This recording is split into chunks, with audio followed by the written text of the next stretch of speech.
দীর্ঘ 2.5 বছর পর অবশেষে মাশরাফি বিন মুর্তজার দেখা। সত্যি বলতে দেহে যেন প্রাণ ফিরে পেল। এক সমর্থকের ভিডিও কলে সাড়া দিয়েছেন মাশরাফি বিন মুর্তজা, আর সেখানে তাকে দেখে সত্যি বলতে আমার নিজের চোখে পানি এসে পড়েছে। বুড়ো হয়ে গেছেন, দাড়িটা রেখে দিয়েছেন, সবসময় ঘরের মধ্যেই থাকেন, এক প্রকার ঘর বন্দি যাকে বলে।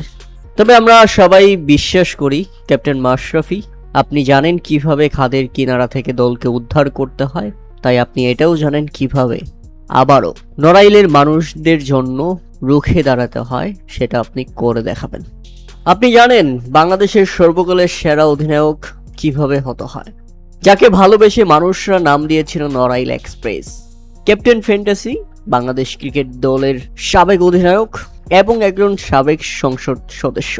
আপনি জানেন 2015 সালে ওয়ানডে বিশ্বকাপে বাংলাদেশ আপনার নেতৃত্বে কিভাবে কোয়ার্টার ফাইনাল খেলেছিল, সেটাই তো বাংলাদেশের সেরা অর্জন।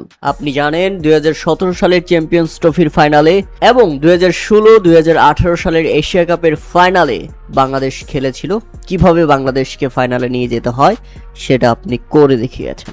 এখন আপনার দেখা পাওয়া যায় না, আপনাকে খুঁজলেও সাড়া পাওয়া যায় না, একা ঘরে থাকেন, বন্দী হয়েছেন। বাইরে বের হলে মানুষের নানা কথা, নানা আঘাত, হৃদয় ভেঙে যায় বারবার। তবে সবকিছুর ঊর্ধ্বেও আপনি অধিনায়ক, আপনি ক্যাপ্টেন, আপনি আমাদের মেষ, আপনি আমাদের মাশরাফি বিন মুর্তজা বাংলাদেশ। প্রিয় দর্শক, মাশরাফি বিন মুর্তজার এমন ছবি, এই হাসিটা দেখে আপনাদের কেমন লেগেছে বা তাকে নিয়ে আপনাদের মতামত অবশ্যই আমাদের কমেন্ট করে জানাবেন।